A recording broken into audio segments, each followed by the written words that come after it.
Down automatic. Down the middle.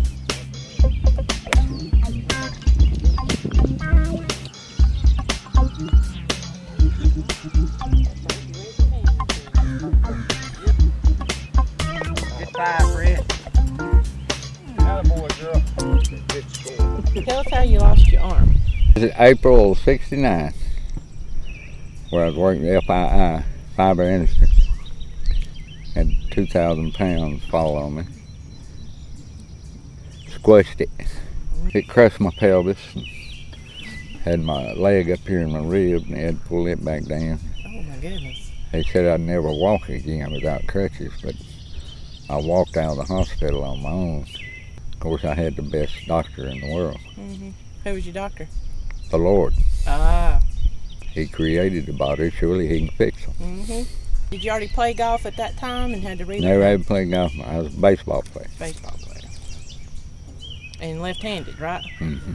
Yeah. What was it like learning how to use your right hand? It wasn't too bad, because I was a little bit what you call ambidextrous. Because I did several baseball games. I pitched right-handed.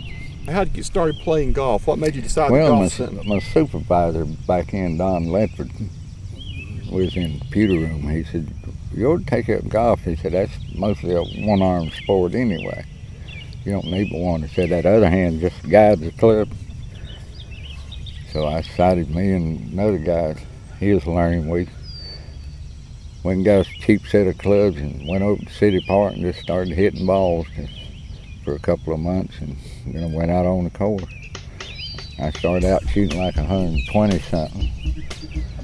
And then the more I played, I finally got down in the 90s, and then in the 80s.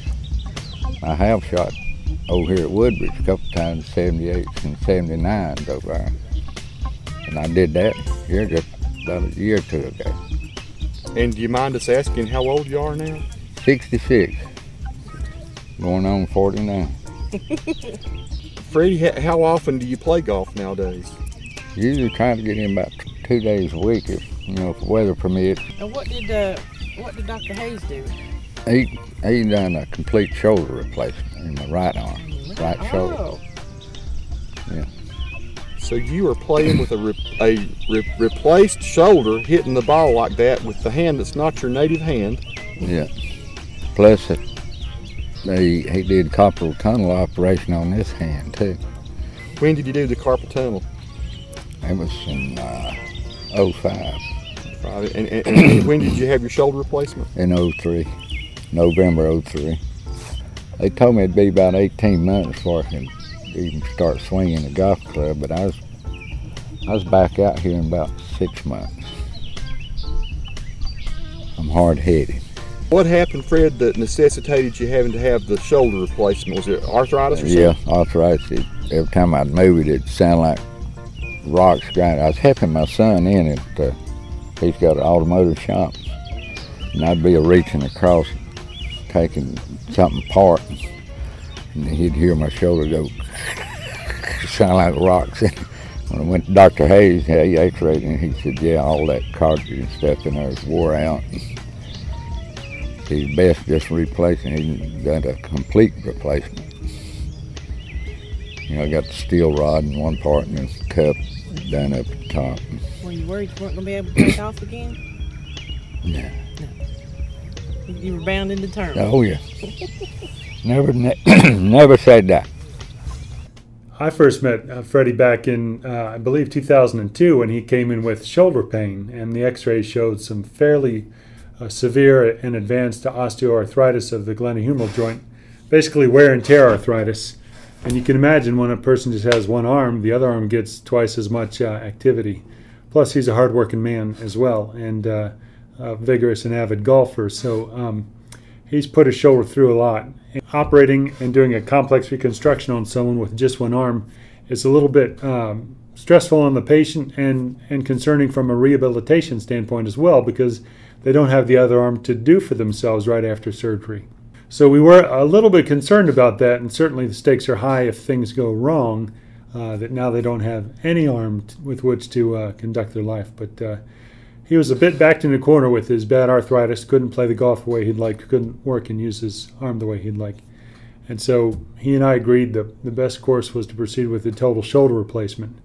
The good news about that operation is many times people wake up after surgery with less pain than they went to sleep with. It sounds like a big scary thing, a big open cut on the arm, sawing off pieces of bone, putting in metal and plastic. It sounds frightening and scary, but if you've got the right diagnosis and a bad enough problem, it's an amazing transformation, because you, even despite the surgery incision and the surgery pain, you often wake up with less pain than you went to sleep with. And it's the kind of thing where even though you've had the operation, you can still move and do a little bit for yourself right after surgery. You can make yourself a sandwich, feed yourself right after surgery. You can read a book, use the TV clicker. I wouldn't want you right after surgery to break rocks with a sledgehammer, chop down a tree, or wrestle a bear. But you can do light things right away. Tell us what you think about Dr. Hayes. Well, I think he's a real good doctor. I mean, the job he done is one reason I recovered so fast. You know, and all them, you know, that's a God-given talent a doctor has, you know. So I'm sure the Lord guided him. Did you go through the Joint Academy after you had your Yes, surgery? ma'am. Yeah. And what all do they do there? He put you through exercise programs, you know, just move your arm. They got where you pull down and up, and so many reps. You think that helped too with your recovery? Oh yeah. Do you still have to go? It keeps you from stiffening up, you know. But do you feel like you're back to almost 100% of what you was before the shoulder replacement? Oh yeah. Yeah, I can still do anything I want to now. Fred, we were playing one day, and we were playing with a large group at like the gamble. Fred hit a little bit of a bad shot on a par 3, and it wound up in a patch of pine needles and weeds next to a pine tree. And one of the guys that was in our group told him, Fred said, pick the ball up and put it in your pocket. Said, he was laying up on the green. He said, oh, I've got this hole one. Fred never gives up.